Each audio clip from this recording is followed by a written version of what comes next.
এইভাবে চীনাবাদামের লাড্ডু করে খেলে আর কোনো রকম কোনো লাড্ডু খেতে ইচ্ছা করবে না। হ্যালো গাইস, সুলেখা রান্নাঘরে আপনাদের স্বাগত। আজ আমি করব চীনাবাদামের লাড্ডু। আপনারা তো লাড্ডু নানাভাবে খেয়েছেন, কিন্তু চীনাবাদামের লাড্ডু যে এত সুন্দর খেতে হয় আপনারা না একবার খেলে বুঝতে পারবেন না। তার জন্য আমি এখানে কিছু চীনাবাদাম নিয়ে নিয়েছি।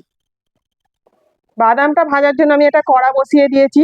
কড়ার মধ্যে চীনাবাদামগুলো দিয়ে দেব।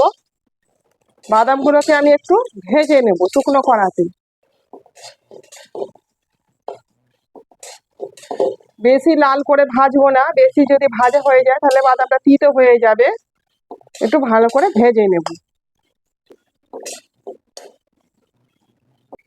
বাদামগুলো আমার ভাজা হয়ে গেছে, এবার এগুলো আমি নামিয়ে দেব। বাদামগুলোকে এবার একটু আমি ঠান্ডা করে নেব, নিয়ে খোলাগুলোকে আমি ছাড়িয়ে নেব। আপনারা কাঁচা বাদামের পরিবর্তে আপনারা ভাজা বাদাম দিয়েও করতে পারেন, কিন্তু আমি কাঁচা বাদাম দিয়ে করেছি, কারণ কাঁচা বাদাম ভেজে করলে তার টেস্টটা হেবি ভালো হয়। বাদামগুলো আমি একটু ঠান্ডা করে নিয়েছি, নিয়ে আমি এইরকম করে রগড়ে রগড়ে বাদামের খোলাগুলোকে ছাড়িয়ে নেব। বাদামগুলোকে আমি এইরকম করে রগড়ে রগড়ে খোলাগুলোকে ছাড়িয়ে নিয়েছি। বাদামগুলো খোলাগুলোকে এবার আমি একটু পরিষ্কার করে নেব। বাদামের খোলাগুলোকে আমি ছাড়িয়ে নিয়েছি, এই দেখুন। কিছুটা ছাড়ানো বাদাম বাটিতে তুলে নেব। ছাড়ানো বাদামটা প্লাস্টিকের মধ্যে ভরে নেব, নিয়ে প্লাস্টিকের মুখটাকে ধরে নোড়া দিয়ে একটু আধ ভাঙা করে নেব। এইভাবে নোড়া দিয়ে আধ ভাঙা করে নেব, পুরো গুঁড়ো করার দরকার নেই, একটু আধ ভাঙা করে নিলেই হবে। আধ ভাঙা বাদামগুলো একটা পাত্রে ঢেলে নেব। এই দেখুন, এইভাবে আধ ভাঙা করে নিয়েছি, পুরো গুঁড়ো করিনি, কিন্তু আধ ভাঙা করে নিয়েছি।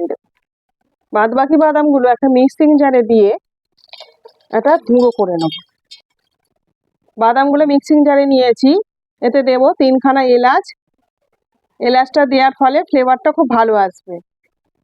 বাদামটা দেখুন, এই যে এইরকম দানা দানা করে গুঁড়ো করে নিয়েছি।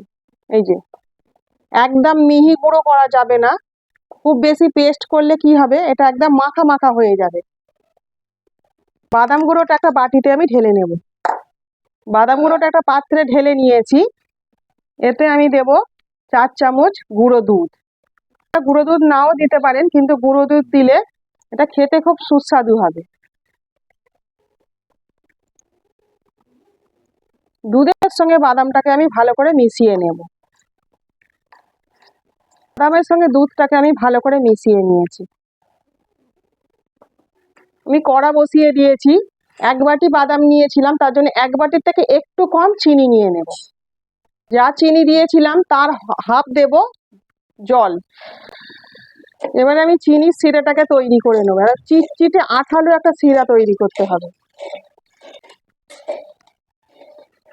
চিনিটা আমার একদম গুলে গেছে, রসটাও আমার আঠালো হয়ে গেছে। এই দেখুন, একটু হাত দিয়ে দেখবো, এই যে চিটচিটে ভাব লাগছে, তার মানে আমার রসটা পুরো রেডি হয়ে গেছে। চিনির রসের মধ্যে এই গুঁড়ো বাদামটা আমি দিয়ে দেব। গ্যাসের আঁচটা কম করে এটাকে আমি একটু পাক দিয়ে নেবো। বেশিক্ষণ পাক দেওয়ার দরকার নেই, একটুখানি পাক দিলে এটা রেডি হয়ে যাবে।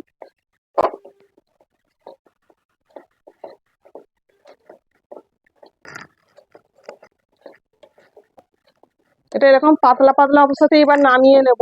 এটা বেশি আঠালো করব না, কারণ ঠান্ডা হয়ে গেলে একদম শক্ত হয়ে যাবে। এই দেখছেন এরকম পাতলা পাতলা আছে। এবার এটাকে আমি নামিয়ে নেব। এই গরম অবস্থাতেই চামচে করে তুলে এই গুঁড়ো বাদামের মধ্যে দেব। এবার হাত দিয়ে এইভাবে আমি গোল লাড্ডুর মতো করে নেব। এখনো নরম আছে, এটা ঠান্ডা হয়ে গেলে পুরো শক্ত হয়ে যাবে। চীনাবাদামের লাড্ডুগুলো আমার একদম রেডি হয়ে গেছে। এবার একটা গরম গরম লাড্ডু খেয়ে দেখি কেমন খেতে হয়েছে।